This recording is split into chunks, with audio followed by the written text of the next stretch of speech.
De vez em quando, a gente se depara com alguns casos surpreendentes dentro de uma UTI. Casos que, na verdade, a gente não consegue explicar como esse paciente melhorou.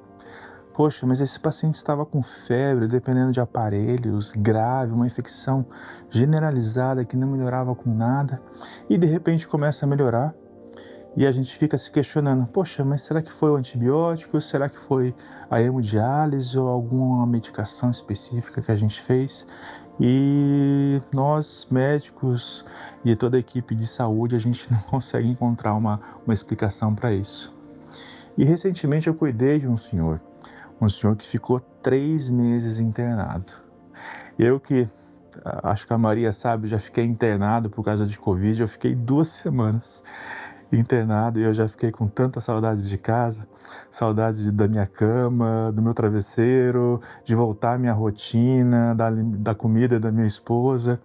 Eu fico imaginando esse senhor que ficou 3 meses internado, longe de todo mundo. E não dá nem para descrever, né, a angústia que a família ficou, né? Tá? Era a filha e a esposa que sempre vinham conversar comigo, mas tinha também um outro filho, tá? Que sempre vinha a conversar também nas visitas. E esse paciente, ele chegou muito grave no hospital. Ele chegou com uma falta de ar importante, não conseguindo respirar. Os pulmões dele, a gente fala que ele estava com um broncoespasmo, né? É quando o pulmão literalmente fecha, o ar não entra.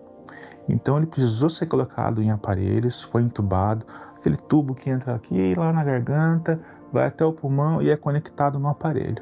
Precisou desse aparelho justamente para ele não acontecer o pior, que é uma parada respiratória, uma parada cardíaca, que estava sendo quase que iminente aí. E depois dessa intubação, ele ficou um pouquinho no pronto-socorro, foi para a UTI e sempre em quadro muito grave. Tá fazendo febre, infecções, pegou pneumonias das mais diversas, infecções de urina, o rim parou de funcionar, precisou fazer hemodiálise um bom tempo. Eu acho que desses 3 meses, uns 2 meses foi fazendo hemodiálise. O rim não produzia nem uma gota de xixi, pressão sempre baixa, precisando de remédios para subir.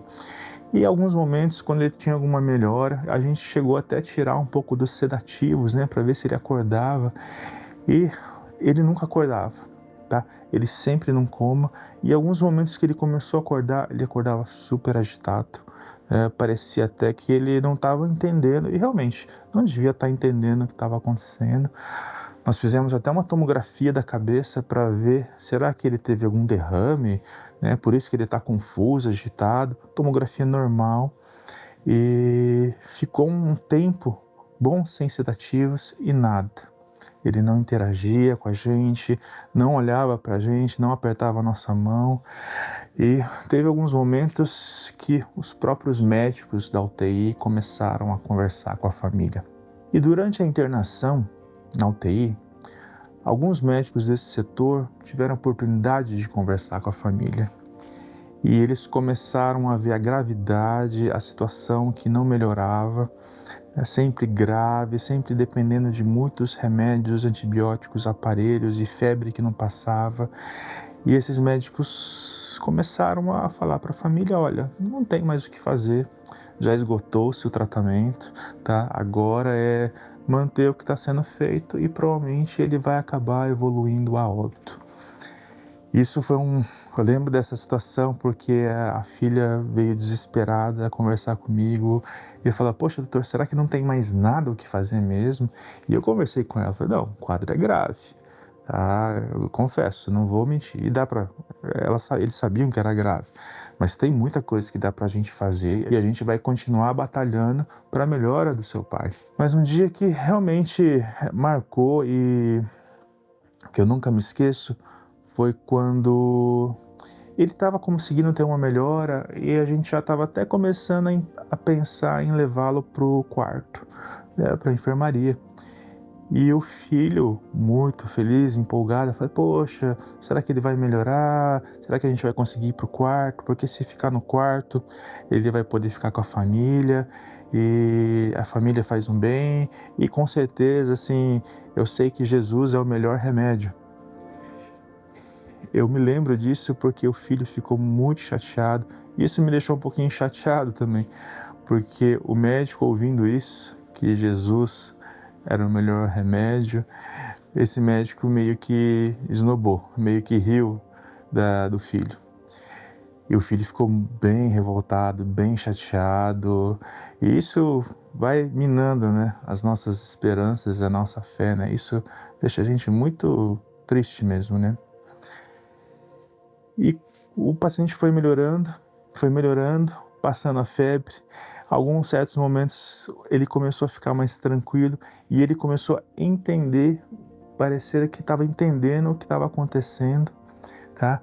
E graças a Deus conseguimos levar ele para o quarto. Eu acho que depois de muito tempo, a alta da UTI para o quarto foi realmente algo assim que já deixou todos assim impressionados, todos impressionados. E no quarto era muito gostoso de ver a melhora diária que ele tinha. Tá? Com a presença da família, realmente assim, é como se tivesse dado uma guinada, uma melhora muito grande no tratamento. Ele começou a movimentar braços, pernas com mais facilidade. Ele estava entendendo o que estava acontecendo. A traqueostomia a gente tirou por uma menor e aí ele começou a falar. Primeiras coisas que ele falou assim: e o churrasco? Quando que a gente vai fazer o churrasco? E então a gente percebia que a cabeça dele estava super intacta, estava lúcida. Tá? Ele não sofreu nenhum derrame como tinham pensado, ou ia ficar alguma sequela acamado o resto da vida. E ele foi melhorando, e nós conseguimos dar alta para esse paciente depois de 3 meses, com muito sacrifício, muita paciência, muita perseverança e muita fé, mesmo muita gente não acreditando. E por isso eu quero deixar uma passagem muito bonita para vocês, que fica em João, capítulo 9. É a passagem que me vem à mente quando eu lembro desse caso que eu cuidei. João capítulo 9, versículo 1. É a cura do cego de nascença. E passando Jesus, viu um homem cego de nascença, e os seus discípulos lhe perguntaram, dizendo: Rabi, quem pecou, este ou seus pais, para que nascesse cego? E Jesus respondeu: Nem ele pecou, nem seus pais, mas foi assim para que se manifestem nele as obras de Deus. Convém que eu faça as obras daquele que me enviou, enquanto é dia. A noite vem, quando ninguém pode trabalhar. Enquanto estou no mundo, sou a luz do mundo. Tendo dito isto, cuspiu na terra e com a saliva fez lodo, e untou com o lodo os olhos do cego. E disse-lhe: Vai, lava-te no tanque de Siloé, que significa o enviado. Foi, pois, e lavou-se e voltou, vendo. A gente começa a perguntar: poxa, esse senhor ficou 3 meses internado e ele ficou doente porque alguém errou, quem pecou, o que aconteceu?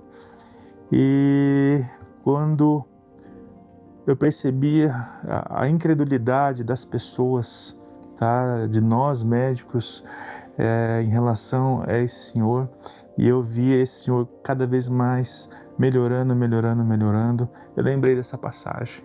E eu percebi que esse senhor não errou, não pecou, não fez nada de errado para estar naquela situação.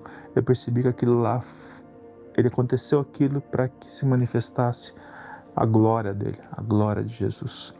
Para que todo mundo, todos os médicos, todos os profissionais da saúde conseguissem ver como Deus está presente, como Deus faz milagres, como Deus é misericordioso. Tá? Esse caso serviu para nós médicos pegarmos o nosso ego e deixar lá bem embaixo, bem lá no fundo, e sermos humildes e reconhecermos que, lógico, nós recebemos o dom de Deus, tá?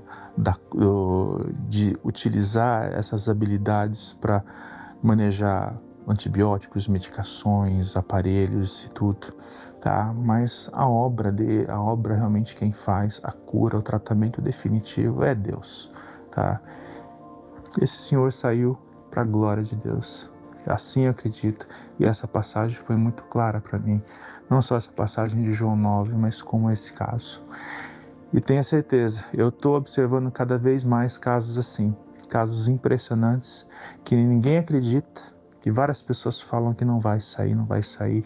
E esses pacientes saem, tá? Justamente para mostrar que quem comanda tudo, quem é o rei de tudo, quem está cuidando é Deus, tá? Tenha certeza disso.